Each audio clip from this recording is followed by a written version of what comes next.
আসসালামু আলাইকুম ওরহমতুল্লাহি ওয়াবারাকাতুহ। 1 মিনিট মাদ্রাসা ইউটিউব চ্যানেলের দিনী ভাই বোনেরা, আমি আশা করি আল্লাহ তাআলার অশেষ রহমতে আপনারা ভালো আছেন, সুস্থ আছেন। আলহামদুলিল্লাহ। আজ আলোচনা করব এই পুরো রজব মাস জুড়ে আল্লাহর নবী, প্রিয় নবী, বিশ্বনবী রাসূলুল্লাহ সাল্লাল্লাহু আলাইহি ওয়াসাল্লাম নিজে যে দোয়াটি বেশি বেশি পড়তেন, সেই দোয়াটি আমরা অবশ্যই পড়ব।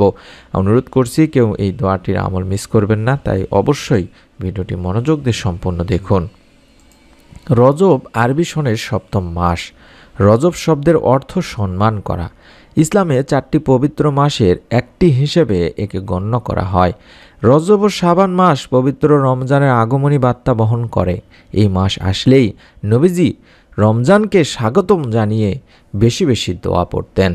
আর এই রজব মাস সম্পর্কে হযরত উম্মে সালমা রাদিয়াল্লাহু তাআলা আনহা বলেন, রাসূল সাল্লাল্লাহু আলাইহি ওয়াসাল্লাম রমজান মাস ছাড়া সবচেয়ে বেশি রোজা পালন করতেন শাবান মাসে, অর্থাৎ রজব মাসে। হযরত আয়েশা রাদিয়াল্লাহু তাআলা আনহা বলেন, যখন রজব মাস আসতো রাসূলুল্লাহ সাল্লাল্লাহু আলাইহি ওয়াসাল্লামের আমলের আধিক্য দেখেই তা আমরা বুঝতে পারতাম।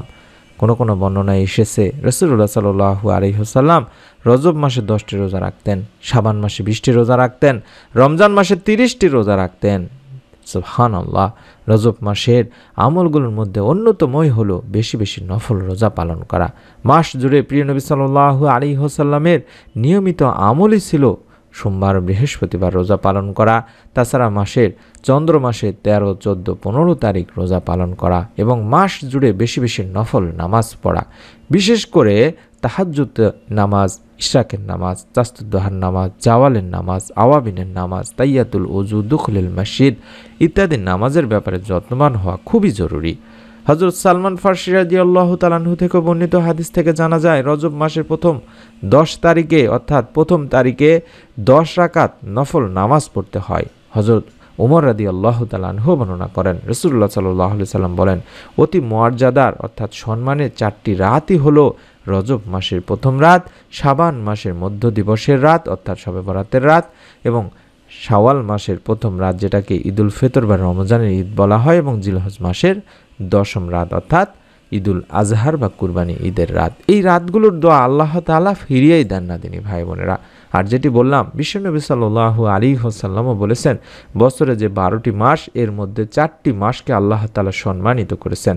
আর এই 4টির মধ্যে 3টি মাস হলো ধারাবাহিকভাবে, আর তা হচ্ছে জিলকদ, জিলহজ ও মুহররম। আর চতুর্থ যে মাস সেটি হলো রজব বা জমাদিউল উখরা বা শাবান মাসের মধ্যবর্তী মাস। বুখারী শরীফের একটি হাদিস।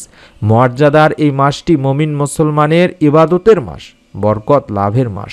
কেননা রাসূলুল্লাহ সাল্লাল্লাহু আলাইহি ওয়াসাল্লাম কোমরে কাপড় বেঁধে এই মাসে ইবাদত বন্দেগীতে নিয়োজিত হতেন, রোজা রাখতেন, বেশি বেশি করে বরকত পেতে দোয়া পড়তেন, তার উম্মতকেও দোয়া পড়তে বলতেন। যে দোয়াটি বেশি বেশি পড়তেন, তার উম্মতকে দোয়াটি পড়তে বলতেন। সেই দোয়াটি আমি স্ক্রিনে দেখায় দিচ্ছি বাংলা উচ্চারণ, যাতে করে আপনারা সহজেই পড়তে পারেন।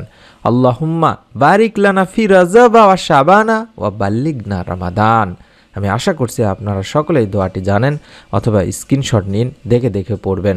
এই রজব মাস জুড়ে যখনই সময় পাবেন বেশি বেশি দোয়ার আমল করবেন। বিশেষ করে নামাজগুলোর পরে, নফল নামাজ পড়ে, ফরজ নামাজগুলোর পরে যখনই সময় পাবেন পড়বেন, আল্লাহুম্মা বারিক লানা ফি রজব ওয়া শাবানা ওয়া বাল্লিগনা রমাদান।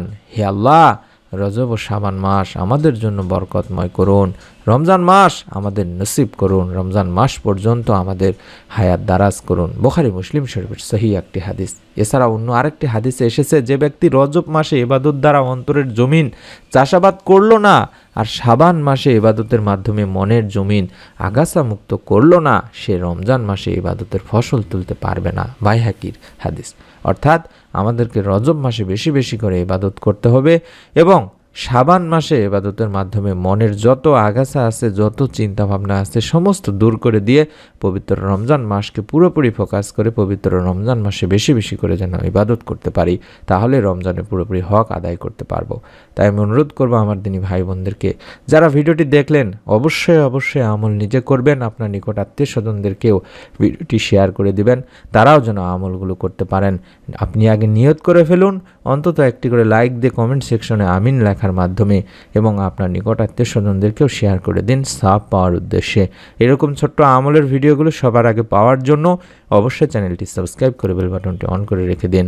সকলে ভালো থাকুন, সুস্থ থাকুন। নতুন ভিডিও ইনশাআল্লাহ আপনার মোবাইলে পৌঁছে যাবে, আপনারা খুব সহজেই দেখতে পারবেন এবং আমল করতে পারবেন। আল্লাহ তাআলা আপনাদের সকলকে পবিত্র রজব মাসের পুরোপুরি হক আদায় করার তৌফিক দান করুন এবং রমজান পর্যন্ত আপনাদের হায়াত বৃদ্ধি করুন। আমিন। আসসালামু আলাইকুম ওয়া রাহমাতুল্লাহি ওয়া বারাকাতুহু।